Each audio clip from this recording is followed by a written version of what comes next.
In this video, we'll discuss incision and drainage, one of the main treatment modality for space infections with abscess or cellulitis. So we'll discuss this topic under these headings: objectives, indications and principles of incision placement, procedure, and there is something called as Hilton's method. So under objectives, the objectives of incision and drainage includes: the first main objective is to drain pus along with bacterial, toxins and other debris also. This is the main objective. And the second objective is to relieve pressure build up in the soft tissues. And the third one is to irrigate the cavity, that is abscess cavity, to irrigate the abscess cavity with saline or any other solutions so that any debris will be flushed out. And the fourth objective is to obtain fluid or pus for culture and sensitivity testing. That means which organism is causing that infection and to which antibiotics that organism is susceptible. So these are the main four objectives of incision and drainage. Then coming to the indications. This incision and drainage can be done in deep neck space infections,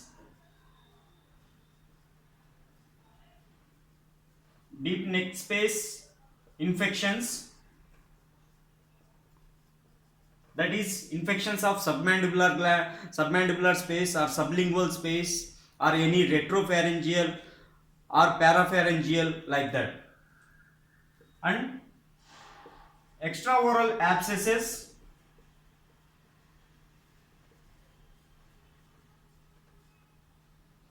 or it can be done in intraoral abscesses also.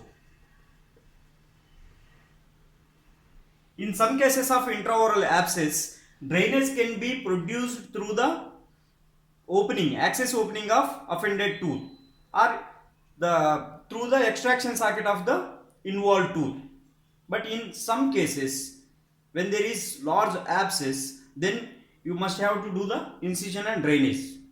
In cases of extraoral abscess, you have to definitely do the incision and drainage, because the communication between the abscess cavity and the tooth socket will not be sufficient to allow the retrograde drainage of the pus.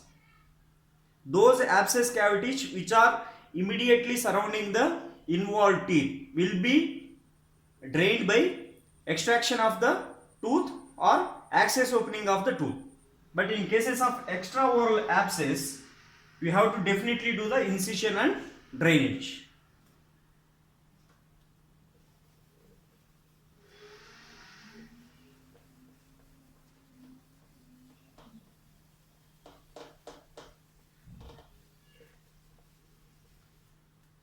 Then coming to the principles of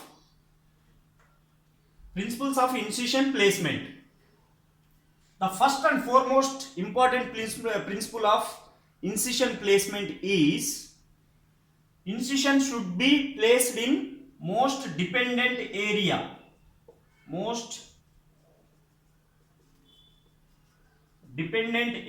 of swelling. Okay, so that there is complete drainage of the pus. Incision should not be placed on the center area of the swelling, because the centermost area is, the skin in the centermost area is completely extended due to the pus accumulation.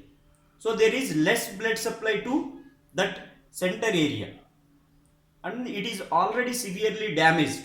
If you place the incision in the center part of the swelling, it will further damage the tissue in that area and it will also further compromise the blood circulation, which will result in anesthetic scar post-operatively.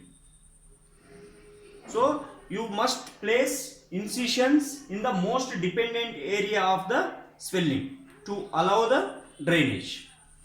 Then second important point is, especially in the head and neck area, these incisions should be placed parallel to the Langer's line. These Langer's lines are resting lines within the skin creases. So when you place the incision parallel to the Langer's lines or within the skin crease, it will produce least conspicuous scar post-operatively. So the third principle of incision placement is, it should be sufficiently large enough. The opening should be sufficiently large enough to allow complete drainage of pus. At the same time, it must be aesthetically acceptable region also. It must be placed in aesthetically acceptable region and it should produce aesthetically acceptable scar post-operatively. So these are the principles of incision placement.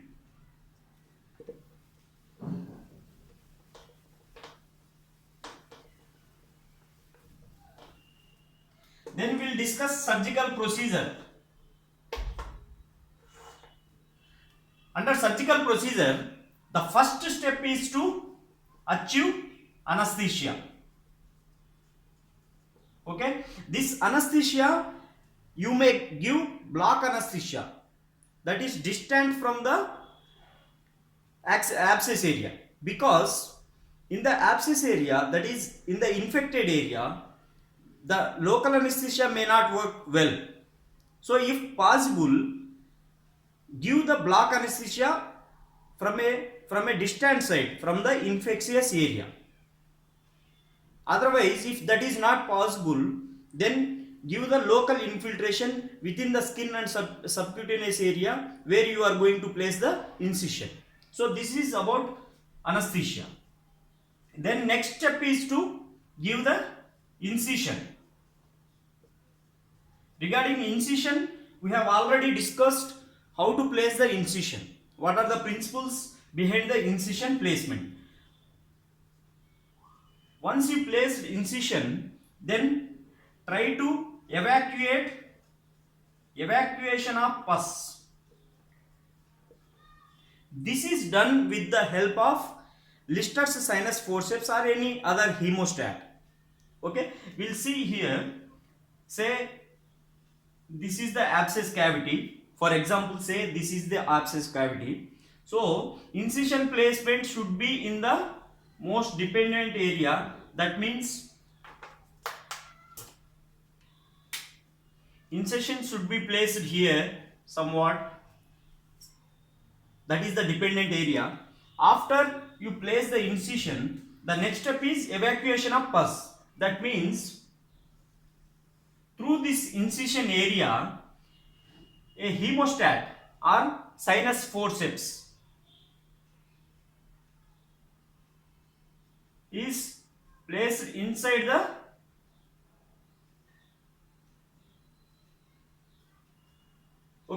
with this forceps or hemostat is placed inside the abscess cavity, and you must direct it towards all the areas of the abscess cavity, because in the abscess cavity there are many lacules. Okay, so abscess cavity will have locules like this. This is not completely a unilocular cavity, but it has some locules like this. So you have to open, you have to break all those locules to completely drain the area. So once you insert the hemostat or sinus forceps into the cavity, try to move it in all directions so that these locules are ruptured. So once you do this, after that you can apply your finger also. You can place your finger inside the abscess cavity and you can swipe it out. Or you can apply external pressure on the abscess with the cotton rolls like that. You can apply external pressure on the abscess also to allow the drainage. With that action, the complete drainage of pus will be there. So once you drain the pus, then the next step is to irrigate the cavity with normal saline or betadine solutions. So any remaining bacterial toxins or necrotic debris will be flushed out. Once you irrigate the cavity and you confirm that the entire pus is evacuated, then place a rubber drain. Okay, a corrugated rubber drain is placed within the abscess cavity, and there is something out of the skin also. This rubber drain allows patency of the cavity. If there is no rubber drain, then the cavity will be completely closed. Once you do this incision and drainage, post-operatively there will be collection of tissue fluids. So those tissue fluids again will result in some abscess like cavity. To avoid that, once your procedure is completely done, we have to place a corrugated rubber drain like this. This rubber drain allows any collected tissue fluids of post-operatively, and this rubber drain must be secured to the adjacent skin with a suture. Generally these rubber drains are there in place for up to 48 hours. On this rubber drain, dressing is placed to allow collection of any purulent discharge. So if there is any purulent discharge, that will be on the dressing. This is complete step-by-step procedure of incision and drainage. Okay, this is complete step-by-step procedure of the incision and drainage. This incision and drainage can be done intraorally or extraorally. In the intraoral, that is transoral procedures, incision is placed within the mucosa and submucosa. In the cases of extraoral drainage, that means transcervical procedures. In transcervical procedure, especially in head and neck area, there are too many important vital structures. You must take care not to damage them when you are doing the procedure. That is why there is something called as Hilton's method. Under Hilton's method, this is very much important question. This may be asked for very short answer, that is for 2 marks like that. So in Hilton's method it is one method of abscess drainage in which there is parallel placement of the sinus forceps to avoid damage to the important structures. This is indicated in cases of abscess cavity which are in close proximity to the very much important structures. They could be blood vessels or nerves like that. Especially in the head and neck areas, when there is submandibular space infection or when there is pretracheal or lateral pharyngeal, parapharyngeal space infections, there are too many important structures. To avoid damage to them, the Hilton's method is indicated. So, in the Hilton's method,